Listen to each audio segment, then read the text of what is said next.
Out here taking a afternoon walk with my friend Rhett. She's being a good girl today. You saw that video yesterday. She got a little cantankerous. Wanted to play tug of war. But you're being good, aren't you? You walking good today? Yeah? Oh, now you're gonna do it. Now let's walk. Come on. We're not gonna do this again. We're not gonna do this again. Come on.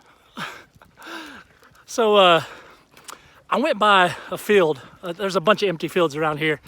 And I went by an empty field, or a number of them, 2 of them actually, to be precise. And both fields had Pee-wee football practicing for the first time of the year. You know, they've got rules that they can't practice till a certain date. And I guess, what is today? August 14th? I guess August 14th is the date. Or maybe it's the day before school starts, because around here school starts tomorrow. So maybe that's the rule, day before school starts. Anyway, I see these fields, they're usually empty, and they're full of these little kids where their helmets are as big as their body. You know, it's Pee-wee football, it's these little bitty guys. And their helmets are, it's awesome, because they got this big old jack-in-the-box head and these little legs and little bodies, and they're out learning the wonderful game of football. When I see that, I was a kid who grew up playing football. I played all the way until 9th grade. So man, my young years were spent on a lot of football fields and a lot of practices and a lot of games and a whole lot of fun. I love the game of football. Although I became a basketball player later in life, football was my foundation. I mean, that's what I loved as a kid. So when I see these Pee-wee kids, it's nostalgia, but it's actually even a little more than that. It's almost like, wow, those were the good old days. You know, that's what I kind of, I don't mean to think that way. It just comes in my mind and heart. Like, you want to talk about some good days of life. Those were the good old days. There's actually, and I was just thinking about this, so it may not be that correct, or it may be just raw, because I haven't thought it through a whole lot. But I think that thinking, we have to be very careful when we let come to mind and heart, those were the good old days. Now, part of that's really beautiful, that we're remembering a very cool, enjoyable chapter of life. Nothing wrong with that. I'd say we should do that all the time. I should do that as often as I naturally can, because it's good to remember good chapters of life.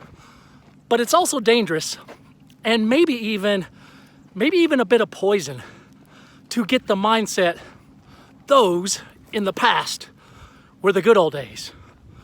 Because I think the truth is, or at least I'm believing that the truth should be, that my attitude and posture should never be the good is behind me. Like the best stuff I've experienced, the most fun I've had, the happiest I've been, that's behind me, that's in the past.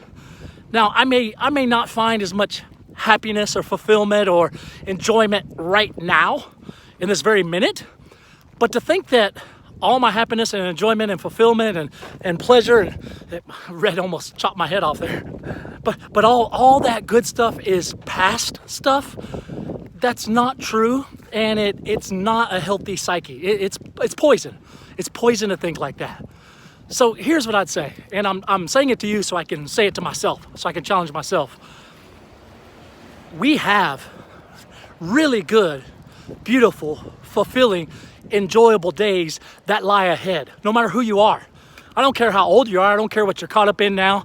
I don't care how rough. I cut that video off accidentally, so I'm continuing to wrap up the thought. But good stuff is not simply in the past, no matter who you are, no matter what you're going through, no matter what your age, no matter who in your life maybe has passed on or what circumstances changed. You cannot believe, you cannot take the mindset, because it's not true, that all the good days are in the past. Here's what I'd say with all the gumption and all the real emotion that I can muster. There are good things for you. There are good things for me in the days that lie ahead. There is good. We might have to mine for it a little bit. We might have to work on something a little bit. We might have to change our perspective and change our attitude a little bit. But let's not drink the poison of the good is in the past. The good is not simply in the past. I can't walk this way, it's too bright. Let's go back this way, Rhett. The good also is in the tomorrow. The good is in the next day. The good is in the next chapter, whoever you are. And that in some ways is a self-fulfilling prophecy. In the sense of, if we're gonna drink the poison and go, you know what, my good days, the best stuff is in the past, it's probably gonna seem that way to you. But if we will say, in honesty, with the help of God, with fervor, with conviction, because it is true in God's cosmos, I have great days that lie ahead. I have great experiences. I have great enjoyment. I have great pleasure. I have great pinnacles of things in my life that still lie ahead, no matter who I am. Still have that stuff in my future. That comes to be as we call it as it is and as we believe it. That's the way God made things work. You know, the mind, the attitude about it is a big chunk of how it begins to happen. So, hey, I look at Pee Wee football, man, those were great days, but those weren't my only great days. And other great days in my past weren't my only great days, because great days and stuff and pleasure and enjoyment and fulfillment, that all lies in my future. It lies in your future. I can't say it more emphatically. It lies. Those good things are there in your future. So look forward to them, embrace them, chase them, work for them, pursue them, believe in them, go for them, all with the help of God. All right, I'm rambling now, so let me get out of here. Peace, love, queso. See y'all. Much love. Bye.